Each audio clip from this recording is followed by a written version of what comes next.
Doctor को बुलवाइए, doctor को बुलवाइए। आयमा,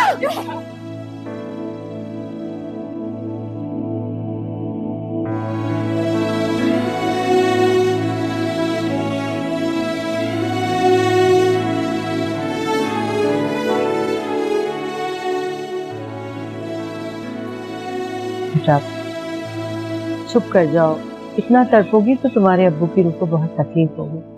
बस राइमा, अगर तुम मुझे रात में बता देती तो कम से कम मैं अब्बू से मिल तो लेती। मैं किसी को भी परेशान नहीं करना चाहती थी। बेटा ऐसे मौकों पे रिवायत नहीं निभाई जाती। तुम अकेली पूरी रात हॉस्पिटल में परेशान होगी। अब वो अब मेरी जिम्मेदारी थी। भाभी ने इतने बरसों अब्बू का ख्याल रखा और अब मुझे जिम्मेदारी दी थी कि मैं उनका ख्याल रखूं। लेकिन मैं कितनी गाफिल निकली, एक दिन भी उनका ख्याल नहीं रख सकी। नहीं आयमा, ये सब तो अल्लाह की मर्जी है। मैंने तो अब्बू की खातिर रोटियां बनाना सीखी, लेकिन अब्बू ने मेरे हाथ की रोटी खाई नहीं। मैं कभी भी रोटी नहीं बनाऊंगी, कभी भी नहीं। आयमा, बेटा आयमा को सुलाने की कोशिश करो। अगर ये इसी तरह रोती रहेगी तो बीमार पड़ जाएगी। जरा मैं बाहर देखूं, सारे मर्द आ गए होंगे कभी सारे। आयमा, मैं जाना हो मेरे पास, मैं तुम्हें सुला दूं। कल से तुम नहीं सोई, आ जाओ मेरे पास। मुझे सोने के लिए अब किसी के भी सहारे या बाजू की जरूरत नहीं है। लेकिन अब्बू,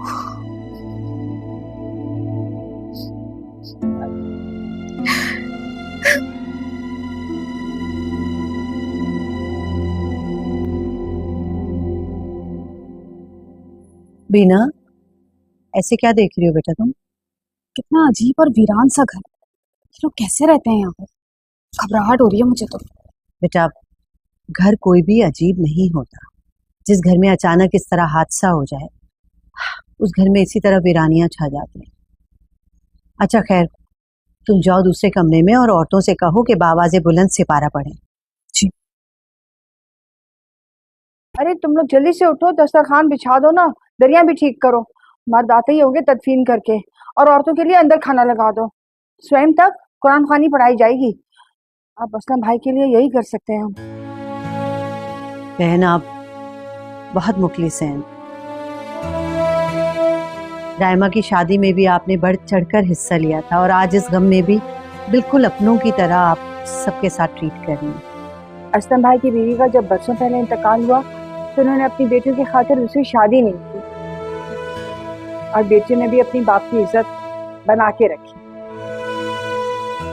माशाल्लाह माशाल्लाह। आप बहुत खुशकिस्मत हैं, रायमा आपकी बहू है। मेरा कोई बेटा होता तो मैं आयमा को अपनी बहू बना लेती। ओह, इतनी अच्छी लगती है आपको आयमा? हाँ जी, मैं क्या, पूरा मोहल्ला तारीफें करता है उनकी। बिन माँ की बच्चियां हैं पर इतनी बाअखलाक, सुघड़ और शरीफ हैं। आसपास के लोग इनके पास से गुजरते हैं तो इज्जत से नजरें झुका लेते हैं। आज के दौर में ऐसी लड़कियां तो ढूंढने से भी नहीं मिलती। हाँ, ये तो आपने बिल्कुल ठीक कहा। अरे शकीला, मुझे तो पता ही अब चला। मेरी बहन, ना तुम मुझे भी साथ ले आती अपने समधी की मरद पे। रास्ते में तो मेरा घर पड़ता है। आपा बस जल्दी में जहन में नहीं रहा। खैर छोड़ें, आप आए उस कमरे में चले, वहां सब सिपारा पढ़ रही है खबर। ठीक है, चलो। अरे तुम लोग उठ के प्लेटें तो ले आओ। हाय हाय, वो काम मुझे करना था। बेटा, मौत एक सच्चाई है जिसे छुटलाया नहीं जा सकता। असलम भाई का यूं चले जाना, इस दुख को बर्दाश्त करना बहुत मुश्किल है। अब्बू कहते थे कि जब तुम शादी करके चली जाओगी ना, तो मैं आयमा का बाप नहीं बल्कि उसकी सहेली बन जाऊंगा। उसको तुम्हारी कमी कभी महसूस नहीं होने दूंगा। पर अब्बू चले गए। आयमा बेटा, आसिम तुम्हारा बहनोई नहीं भाई है और ये तुम्हारा हर तरह से ख्याल रखेगा, तुम बेफिक्र रहो। हाँ आयमा, मैं तुम्हारे वालिद की जगह तो नहीं ले सकता, तुम मेरी बहन नहीं बल्कि बेटी की तरह हो। अब उठो, कुछ खा लो प्लीज। बेटा कुछ खा पी रही नहीं हूँ, एक गिलास गर्म दूध पी लो, मैं ला देती हूँ उसके लिए। नहीं मैं पी लूंगी। क्या माँ, अम्मी को मना करोगी क्या? पी लूंगी क्या? पी लूंगी ना। तुम्हारे अब्बू तुम दोनों की आंखों में आंसू देखना नहीं चाहते थे और तुम उन्हें आंसुओं का तोहफा दे रही हो। चलो बेटा उठो, नमाज पढ़ो, दिल को तसल्ली होगी। जी अब्बू। आसिम बेटा स्वयं का अरेंजमेंट करो, बल्कि चलो मैं भी साथ चलता हूँ। अच्छा बेटा नमाज।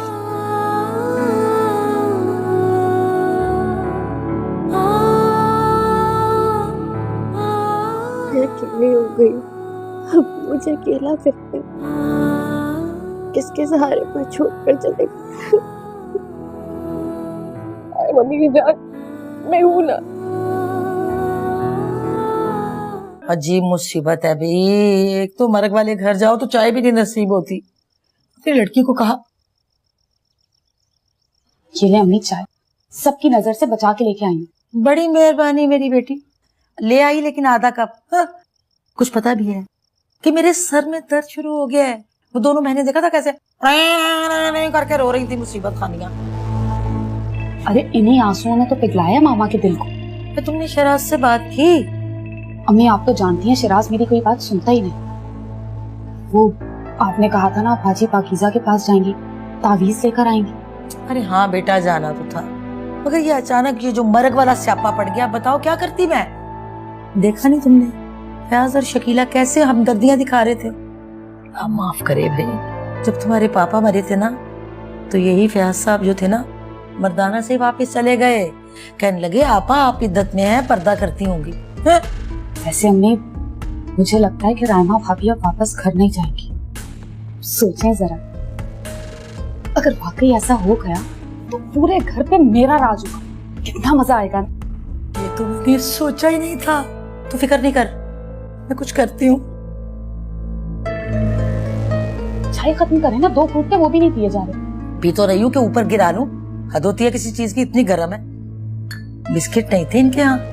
अम्मा मैयत का घर है, बाप मरा है उनका, बिस्किट ले आती। शकीला, अरे भाई क्या हो गया तुम्हें? तुम तो ऐसे घुल मिल गई हो यहाँ आके जैसे तुम्हारे अपनों का घर हो, जैसे खुदा ना खास्ता तुम्हारे किसी अपने का इंतकाल हो गया हो। अगर रायमा से मैं ये तवक्को रखती हूँ कि वो मुझे अपना समझे तो फिर उसका ख्याल मुझे भी तो रखना होगा ना। आप जा रही हैं क्या? बिल्कुल नहीं, तुम्हारा यही रुकने का इरादा है क्या? अरे अरे इतनी मीठी मत बनो, अभी तो बहू को घर लाए 2 दिन हुए तो तुम्हारे सर पे चढ़ जाएगी। पापा ये सब कुछ मैं मीठा बनने के लिए नहीं कर रही हूँ, ये तो दुनिया का दस्तूर है। और वैसे भी रायमा का दुख अगर मैं नहीं बांटूंगी तो भला कौन बांटेगा। शकीला बहन, मुझे आपसे बात करनी। जरूर। बैठ जाओ, तुम भी बैठ जाओ। जी बहन जी। जिंदगी और मौत तो साथ साथ ही है। असलम भाई के ज्यादा रिश्तेदार तो कभी थे ही नहीं, और जो हैं वो भी जा रहे हैं। जी। आयमा मेरी बेटियों की तरह है, और ये भी हकीकत है कि अब रायमा के सिवा उसका कोई भी नहीं है। तो मैं ये सोच रही थी कि अगर हम लोग सब बैठ के ये फैसला कर लें कि आयमा का क्या होगा। लो, तुम तो ऐसे कह रही हो जैसे आयमा हमारी जिम्मेदारी है, जैसे तुम आयमा की बहुत सगी हो। बहन, पड़ोसी सगों से भी ज्यादा सगे होते हैं। फरीदा बहन, आपको बिल्कुल परेशान होने की जरूरत नहीं है। हमने सोच लिया है कि आयमा का क्या करना है। आप जाइए, अपने तमाम रिश्तेदार और अपने हस्बैंड को लेके कमरे में आए, हम सब बात करेंगे बैठकर। शुक्रिया जी। मैं ये दूध आयमा को दे आती और आसिम और फयाज भाई को भी बुला लाती। आप जा रही हैं क्या? अब ऐसी भी जल्दी नहीं है जाने की, क्यों? खैरियत तो है। तो वाह, क्या पिच पिच पिच पिच कर रही थी औरत है? आप चुप करें ना, वो उनकी क्या अच्छा ना आपा भाई, इतनी हमदर्द बनती है उनकी तो अपने घर ले जाए ना लड़कियों को, हमारे सर पे क्यों थोप रही है? चुप करें ना आपा, बस जाओ चाय बना के लाओ, रो रो के मेरा बुरा हाल हो गया, सर में तकलीफ हो रही है, जाओ जाओ जाओ बस। अच्छा अच्छा पिला रही हूँ, आप चुप करें। जल्दी ले आओ। तौबा है भाई, तौबा है। देखिए भैया साहब, मरहूम असलम भाई मेरे भाइयों की तरह थे और उनकी बेटियां मेरी बेटियों की तरह। ये भी हकीकत है कि हम पड़ोसी हैं और आप रिश्तेदार। अब हमको और आपको मिलकर ये सोचना है कि आयमा का करना क्या है। असलम साहब मेरे फुफीजाद भाई थे, उनकी बेटियों का कभी हमारे घर आना जाना रहा ही नहीं, बल्कि यूं कह दिया जाए कि वो हमें घुल मिल ही नहीं सके। इसलिए मैं आयमा की जिम्मेदारी लेकर असलम भाई की रूह को दुखी नहीं करना चाहता। तो इसका मतलब है कोई भी खानदान में आयमा का सहारा बनने को तैयार नहीं है। बस यही समझ लें।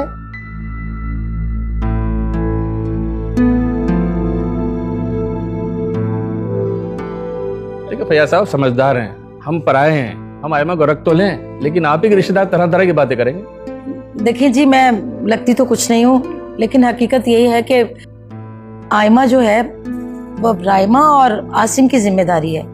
लिहाजा मैं तो बल्कि ये कहूंगी कि राइमा को और आसिम को यहीं शिफ्ट हो जाना चाहिए। ठीक है, अगर मेरा बेटा और मेरी बहू शिफ्ट होना चाहते हैं तो क्या एतराज हो सकता है मुझे या मेरी बेगम को? क्यों शकीला? राइमा का हक है ये। नहीं अम्मी, मैं अपने मैके के मसाइल को अपने ससुराल पे फोकत नहीं दे सकती। मैं अपना ससुराल छोड़ के, अपना घर छोड़ के सिर्फ आयमा की खातिर यहाँ नहीं रह सकती, जबकि मुझे आयमा की बहुत फिक्र है। अगर मेरी बहू इस तरह सोच रही है तो मैं भी उसे मायूस नहीं करूंगा। आयमा हमारे साथ जाएगी हमारे घर।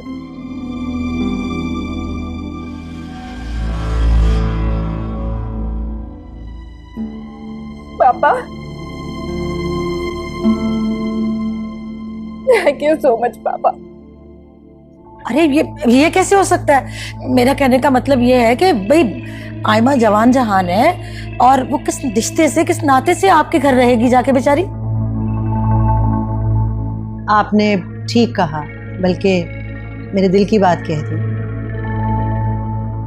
एक जवान लड़की अपनी बहन बहनोई के घर में बगैर किसी रिश्ते के रहेगी तो लोग बातें बनाएंगे, मायूब लगेगा। तो क्यों ना आज मैं राइमा से अपने बेटे अली के लिए आयमा का हाथ मांगूं।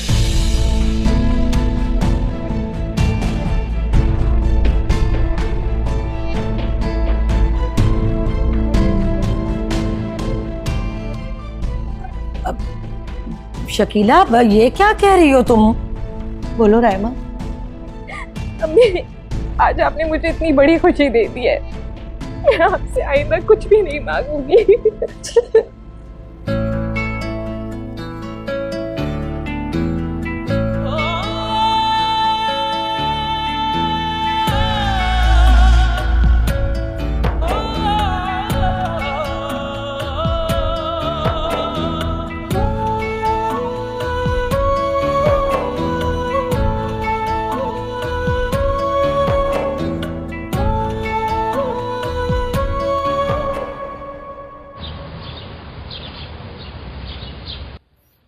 Thank you. आयमा, तुम्हारे आने से मुझे बहुत खुशी हुई है। पता है क्यों? क्योंकि तुम अब रातों को फोन करके हमें परेशान नहीं करोगी।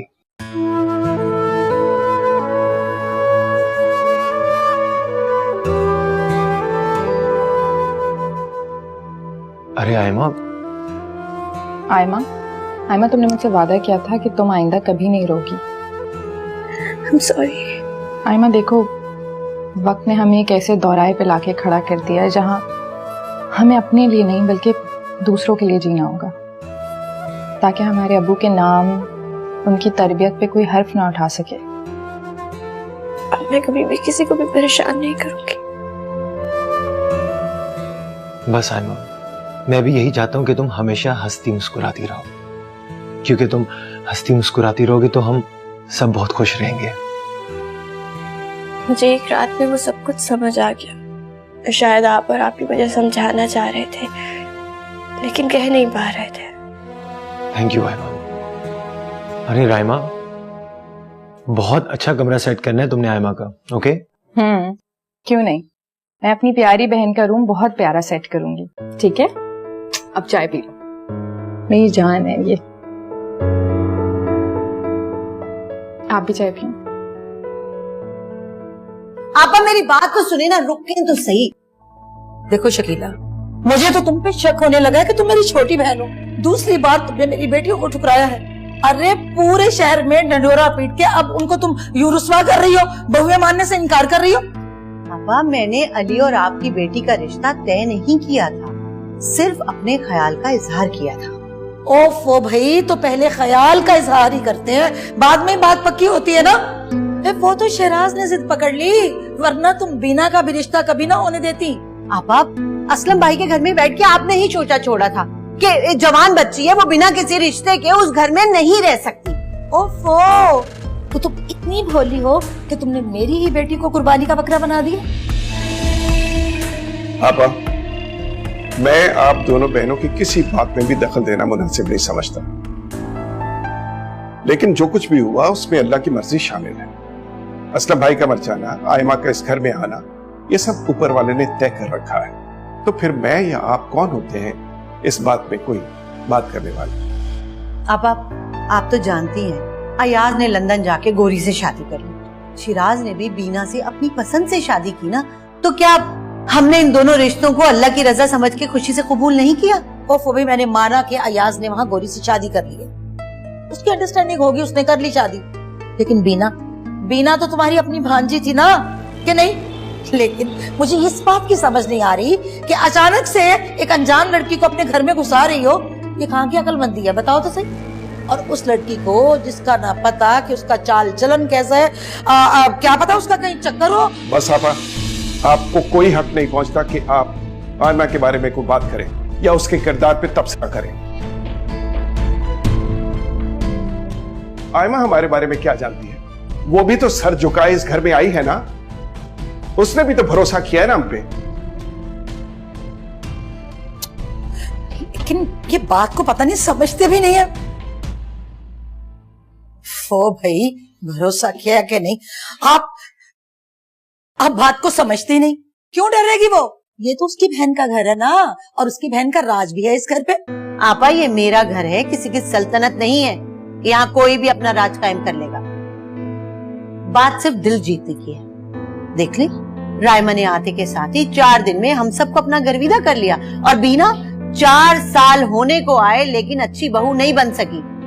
देखा था ना आपने, रायमा ने ससुराल छोड़ के मैके में रहने से साफ इनकार कर दिया। हालांकि हमने तो इजाजत भी दे दी थी, आसिम भी तैयार था।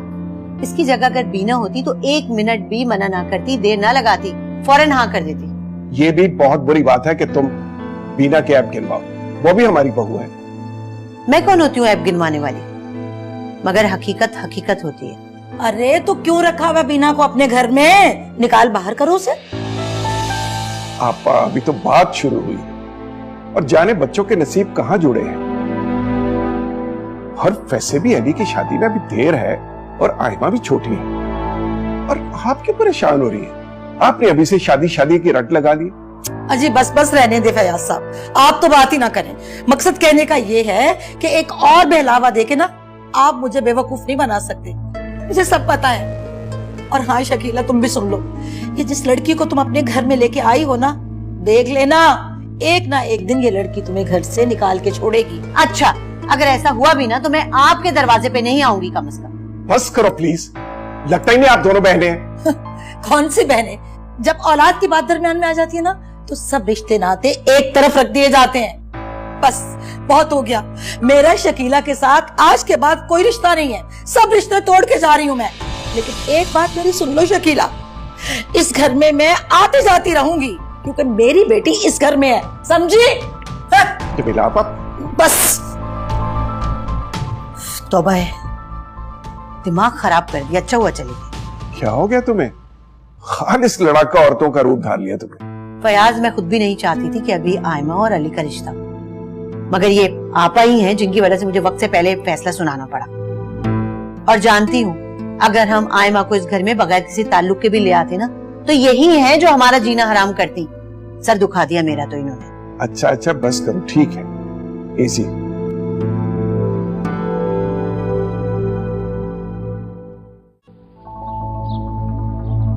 हद होती है किसी चीज की, कितना बर्दाश्त करे इंसान।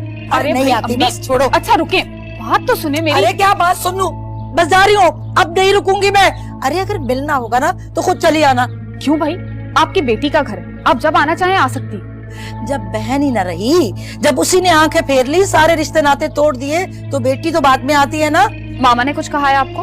अरे क्या बताऊं, साफ इनकार कर दिया कि अली का रिश्ता जो है वो सनिया के साथ अब नहीं करेंगी। वो जो है ना दूसरी आयमा, अब उसके साथ होगा। क्या? अरे कसूर शकीला का नहीं बल्कि फयाज का है, क्योंकि फयाज जानता है ना कि शकीला आसिम की सौतेली माँ है। इसीलिए वो चाहता है कि अपने बेटे की जो शादी है ना वो आयमा के साथ करे, ताकि उन लोगों का रोब रहे इस घर पे। कह तो आप बिल्कुल ठीक रही, यही बात है। और भाई वो जो रायमा है ना वो भी बड़ी मक्कार लड़की है। वो जानती है कि उसने अपना रोब कैसे जमाना है, तभी तो वो साथ में अपनी बहन को लेके आ रही है ताकि पूरे घर पे कब्जा कर सके। मगर तुम जरा होशियार रहना, देख लेना सबसे पहले ना रायमा और आयमा तुम्हारा पत्ता साफ करेंगी। वो सब तो ठीक है, लेकिन प्लीज अगर आप यहाँ से चली गई तो मैं तो बिल्कुल अकेली रह जाऊंगी। इन हालात में मुझे आपके साथ की जरूरत है। मगर प्लीज ऐसा मत करिएगा, आप तो जानती हैं ऐसा करने से रायमा और आसिम भाई को और मौका मिल जाएगा। और वैसे भी पापा आसिम भाई और रायमा की किसी बात को नहीं टालते। पूरा महीना मेहनत करते हैं शिराज, और आखिर में क्या मिलता है उनको? जरा सी पॉकेट मनी, वो भी पूरी नहीं मिलती। प्लीज नाराज होके मत जाएं। अच्छा चलो ठीक है, मैं आती जाती रहूंगी, मगर तुम अपना ख्याल रखना और अपनी आंखें खुली रखना। बेफिक्र होके जाएं।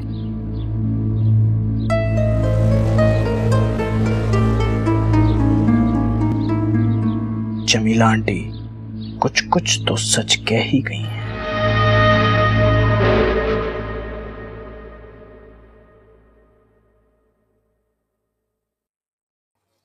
क्या बनाया जा रहा है बीबी जान? अरे भाई यखनी पुलाव बनाने जा रही थी, बीना बहू ने हुक्म दिया कि कोफ्ते और कोरमा बना लो, और हंसावा भी छुट्टी पर है।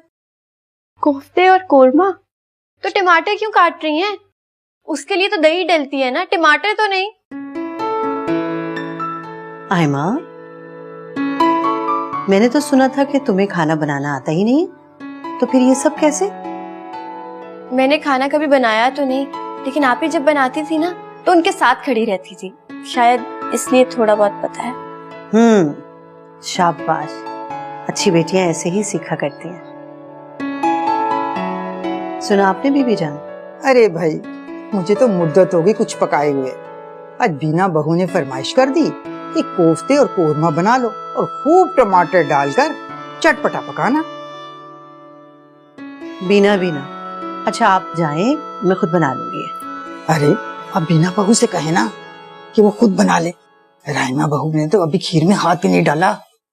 अरे नहीं, मैं खुद बना लूंगी। आप ऐसा करें कि चाय बना दें, फयाज को भी चाहिए और अली भी मांग रहा था। चाय मैं बना दूं, बहुत मजे की बनाती हूँ।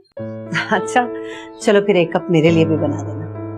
अरे बेटा मुझे भी एक कप दे देना। जी जरूर, अभी आए। बहुत प्यारी बच्ची है माशाल्लाह।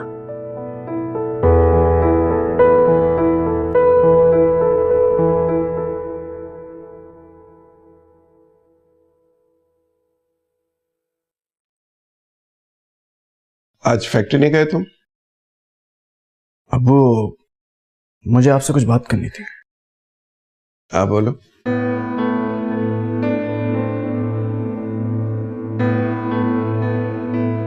अबू मैं फैक्ट्री जा जाके बेजार हो चुका हूँ। रोजगार से बेजारी का मतलब जानते हो? अल्लाह की नाशुक्री। मगर अब्बू फैक्ट्री में मेरे लायक कोई काम भी तो नहीं होता सिवाय काउंटिंग करने के। कितने ट्रॉलर गए कितने नहीं गए, गोदाम में माल पहुंचा है नहीं पहुंचा है, और क्या बस। भूल है तुम्हारी, इन्वेंट्री और क्वालिटी कंट्रोल तुम्हारी जिम्मेदारी। अब्बू मैं ऑफिस जाना चाहता हूँ, मार्केटिंग देखना चाहता हूँ, फाइनेंस देखना चाहता हूँ। आप आसिम भाई को बोले ना कि वो चले जाया करे फैक्ट्री। मार्केटिंग और फाइनेंस आसिम बहुत अच्छी तरह कर रहा है।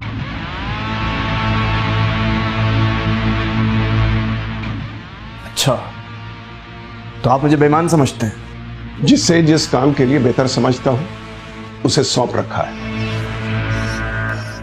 तुम्हें अगर काम करना है तो ठीक, वरना अपने लिए कोई नौकरी ढूंढ लो।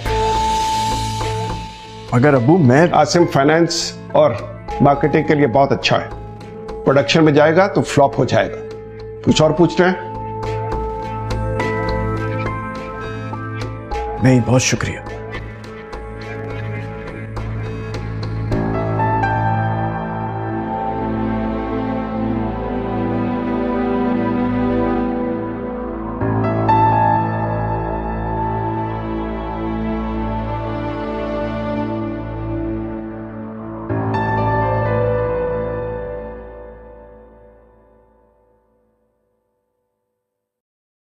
क्या बात कर रहे हैं यार? कुछ पहुंच गया क्या? हाँ बस मैं भी पहुंचा हूँ। हाँ हाँ ठीक है मैं भी आ रहा हूँ बस। तुम चाय तुमने बनाई है? जी। इसका मतलब है आज के बाद जब भी चाय पीने का दिल चाहेगा तो बीबी जान को आवाज देने की जरूरत नहीं पड़ेगी। जी। जी के सवाल कुछ बोलना आता है कि नहीं? इसके अलावा कुछ कहने की जरूरत नहीं है। जी। ज़हीन भी हो, ब्यूटी विद ब्रेन्स। हाँ, अगर अब जी बोला तो अपनी तारीफ अपने मुंह से ही हो जाएगी। सेंस ऑफ ह्यूमर भी अच्छा है तुम्हारा। आपको कुछ और कहना है? जी। जी। अब मेरा ही जी आप मुझ पर नहीं आजमा सकते।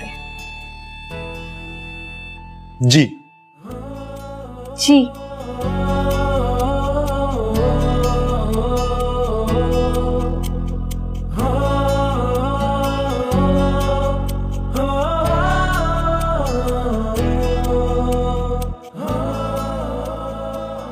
लेट हो रहा हूँ। आप ही मुझे दे, मैं करती हूँ। अरे आयमा, आसिम के कपड़े मैं खुद इस्त्री करूंगी। अबू की भी तो मैं ही किया करती थी ना। जी नहीं, मुझसे छीन के इस्त्री किया करती थी, क्योंकि मेरा दिल ही नहीं करता था कि तुमसे कोई भी काम करवाऊं। पता है मेरा क्या दिल चाहता है? मेरा दिल चाहता है इस घर के एक एक बंदे के सारे काम मैं करूं, भाग भाग के, किसी को कुछ भी ना करने दूं। क्यों आयमा, पढ़ाई से दिल उठ गया है क्या जो घर के कामों में दिल लग गया है? ऐसी बात नहीं है, बस मैं चाहती हूँ कोई भी फर्द ये ना समझे कि मैं उससे अलग हूँ और हमदर्दियां बटोरने के लिए आई हूँ यहाँ पर। आयमा, तुम खुद को सबसे अलग क्यों समझती हो?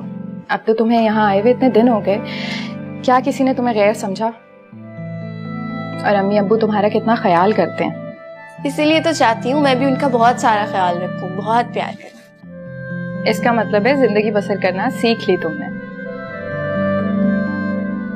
अब्बू की मौत ने मुझे बहुत कुछ सिखा दिया है। अभी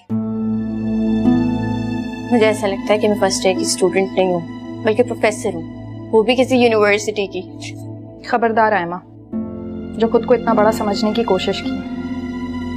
मैं तो तुम्हें हमेशा हंसता खेलता देखना चाहती हूँ, बिल्कुल तितलियों की तरह। लो एक काम करो, अपना शौक पूरा कर लो, इसको इस्त्री करो। अब्बू की दवाई का टाइम हो गया, मैं अब्बा को दवाई देके आती हूँ। ठीक है, आप जाए, मैं करती हूँ।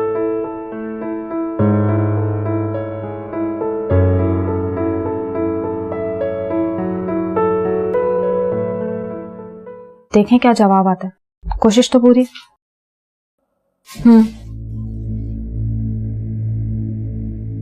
अच्छा, बाद में बात करती हूँ।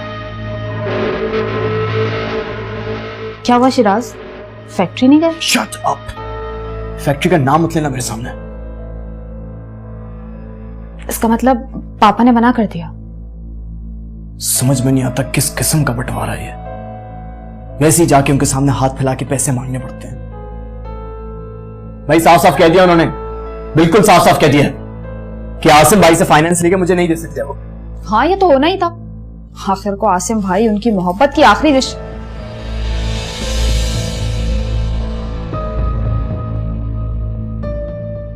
आप बैठे। दरवाजा बंद होता तो मैं दस्तक देकर आती। बीना, खबरदार जो तुमने इन भाइयों में कोई तफरीक डालने की कोशिश की होगी और शिराज तुम इतने गिर गए हो कि अपने बाप की नीयत पर शक कर रहे हो। शक नहीं कर रहा हूं मैं, यकीन है मुझे। पापा आसिम भाई को हम सबसे ज्यादा तरजीह देते हैं। खामोश, अब एक लफ्ज भी और कहा तो तुम्हें थप्पड़ लगा दूंगी मैं। बाप अपनी तमाम औलाद को एक बराबर नजर से देखता है। ये औलाद होती है बेसब्री और एहसान फरामोश। एक बात कहूं, पापा ने भी आपको इस्तेमाल किया है सिर्फ अपने बच्चे को पालने के लिए, वरना आज अयाज भाई लंदन में बैठ के वहां की खाक छान रहे होते। खामोश, खबरदार एक लफ्ज भी आगे कहा होगा। अच्छा हुआ कि तुम जैसी औलाद की नीयत इतनी जल्दी खुलकर सामने आ गई है।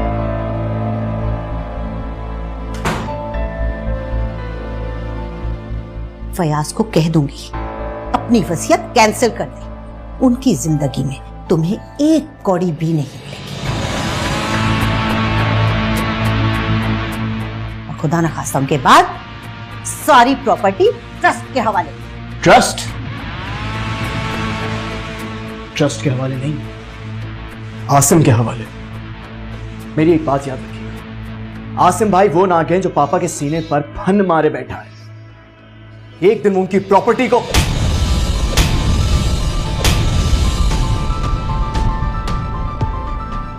शर्म नहीं आती तुम्हें? हाँ, अपने भाई को नाग कहते हो। मर क्यों नहीं गए? मौत क्यों नहीं आ गई तुम्हें इतनी घटिया सोच रखते हुए? माफ कीजिएगा, कुछ ऐसी ही सोच अयाज भाई की भी है। कहने को तो पापा ने सब कुछ तकसीम कर दिया, बिजनेस भी कारोबार भी, लेकिन अयाज भाई और शिराज के हिस्से में क्या आया? थोड़ी सी पॉकेट मनी। इसलिए कि तुम सब अपने जामे में रहो और भाइयों में फूट ना पड़े। फयाज तो तुम्हारे बाप हैं, सगे बाप, फिर वो तुम्हारे साथ नाइंसाफी कैसे कर सकते हैं? ठीक है, अगर तुम ऑफिस संभालना चाहते हो तो मैं फयाज से बात करती हूँ, लेकिन एक बात याद रखना, एक पैसा भी इधर से उधर हुआ तो मैं खुद तुम्हें जेल भिजवाऊंगी। इसका मतलब तो साफ है, आप दोनों को मेरी नीयत पे शक है। काबिलियत पे शक है तुम्हारी। याद रखना, अगर तुमने आसिम के खिलाफ कोई जहन में गलत सोच रखी या कोई बुराई की तो मुझसे बुरा कोई ना होगा। और यही बात अपनी बीवी को भी समझा दो, जो इस घर को तिनका तिनका कर देना चाहती है। मामा मैं तो चुप, खामोश हो जाओ बिल्कुल। याद रखना, जो बीवियां अपने शोहरों के कान भर के रिश्तों में दरारें डालती हैं वो बीवियां नहीं, डायन होती हैं।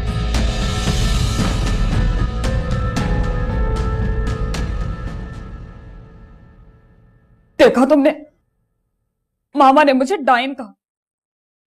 ऐसी होती है खाला। चलो छोड़ो, इतना तो हुआ, मम्मा बात करने के लिए तैयार तो हुई।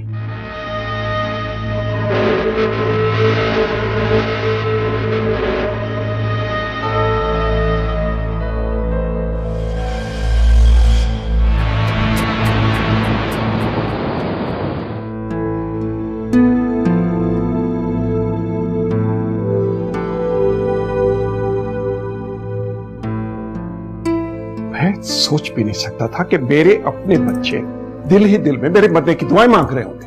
अल्लाह ना करे फयाज, ये मतलब नहीं था शिराज का। उसने तो बस सरसरी सी बात की मुझसे कि मैंने ख्वाहिश का इज़हार किया और अब्बू ने मना कर दिया। बस करो प्लीज। बच्चों के ऐबों पर पर्दा मत डाला करो। मैं इन चारों को बहुत अच्छी तरह जानता हूँ। तौबा है, किया एक ने और आपने चारों को लपेट लिया। फयाज, जब आपने जायदाद बच्चों के नाम कर ही दी है तो आप सब उनको देकर जान छुड़ाएं। मेरी जान तो छूट जाएगी, लेकिन उनके जान शिकंजे में आ जाएगी। देखो, जितना प्रॉफिट आता है इन चारों को शेयर कर देता हूं, लेकिन इकट्ठे मैं इसलिए रखना चाहता हूं कि वो सब मिलजुल कर इस काम को सीखें। आसिम फैक्ट्री लेबर को हैंडल नहीं कर सकता, इसलिए उसे मार्केटिंग दी हुई है। शिराज, वो तो इतना हाइपर हो जाता है, इसलिए उसे पब्लिक डीलिंग से दूर रखा हुआ है। अकाउंट्स मैं देखता हूं। पता नहीं शिराज को क्या जरूरत है कि वो मार्केटिंग में आना चाहता है। तो करने दीजिए ना उसे भी शौक पूरा। मेरा तो सर दुखने लगा है। वैसे कसूर बेटों का नहीं होता फयाज, वो उन मीठी छुरियों का होता है जो बहुएं बनके यहाँ घरों में आती हैं और फिर ससुराल वालों के खिलाफ अपने शौहरों के कानों में जहर उंडेलती रहती हैं आहिस्ता आहिस्ता, यहाँ तक के बेटे अपने माँ बाप के सामने आके खड़े हो जाते हैं। बीना क्या कर रही है? यही कर रही है। अब देखते हैं कि राइमा क्या करती है। पापा पापा पापा,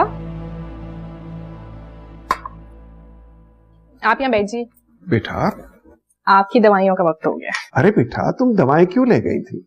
खामखा तुम्हें तकलीफ करनी पड़ती है। इसलिए कि आप तो दवाई ले नहीं रहे थे, अपने कमरे में आपने सारी दवाइयों का ढेर लगा के रखा हुआ था।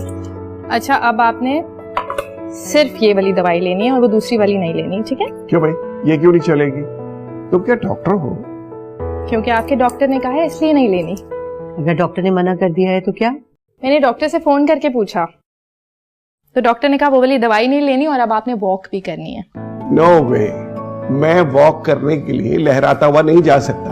तो आपको किसने कहा कि आप बाहर जाके वॉक करें? घर में इतना बड़ा लॉन है, घर में वॉक करिएगा।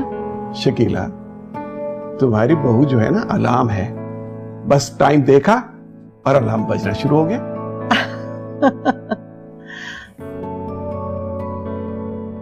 अम्मी, आपकी आंखें क्यों लाल हो रही हैं? आपके सर में तो दर्द नहीं है? आप मेरे साथ कमरे में आ जाएं, मैं आपके बालों में तेल भी लगाती हूँ और आपका सर भी दबा देती हूँ। तुम मेरे सर में तेल डालकर सर दबाओगी? तो अम्मी, इसमें इतनी हैरानी की क्या बात है? बेटियां माओं का सर नहीं दबाएंगी तो कौन दबाएगा? बेटा, सर ठोड़ी के नीचे से दबा लो। जीती रहो बेटा, तुम चलो, मैं आती हूँ। इस पत्थर से मजीद सर टकरा लो, सर का दर्द और बढ़ा लो, फिर आती हूँ। सही।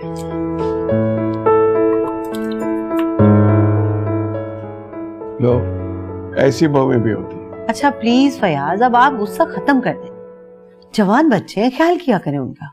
हमसे ज्यादा जवान है? आसिम से बात करता हूं मैं। हद कर दे वैसे आप।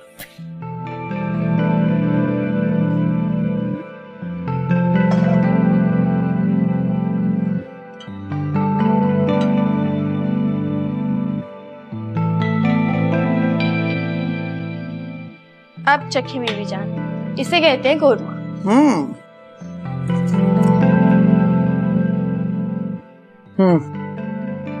तुम तो मुझे ऐसे कोरमा खिला रहे हो जैसे मुझ जैसी नगोड़ मारी ने कभी कोरमा खाया ही ना। अरे मेरे बाबा की बड़ी दुकान थी कोरमे और निहारी की, वो भी दिल्ली गेट के सामने। ये क्या हो रहा है? तुम्हें पता है ना, खाने से पहले खाना निकालना बेअदबी होती है। और आपको क्या हो गया बीबी जान? आप भी इसके साथ बच्ची बन गई? बीना बहू, एक बात समझा दो, ये सवाल जवाब करने का हक तो तुम्हारी सास को भी नहीं है, इसलिए कि उनकी सास के साथ जहेज में आई थी इस घर में।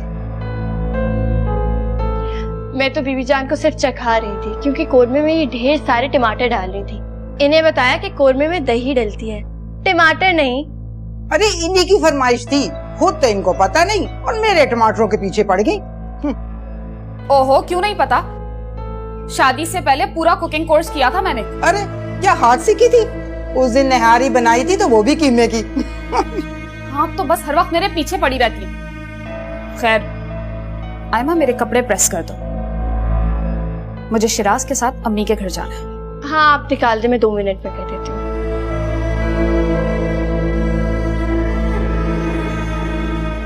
बीबी जान, कोफ्ते भी बनाए हैं मैंने, 4 वो निकाल के भी चख ले। शरारती हो। अभी चखती हूँ।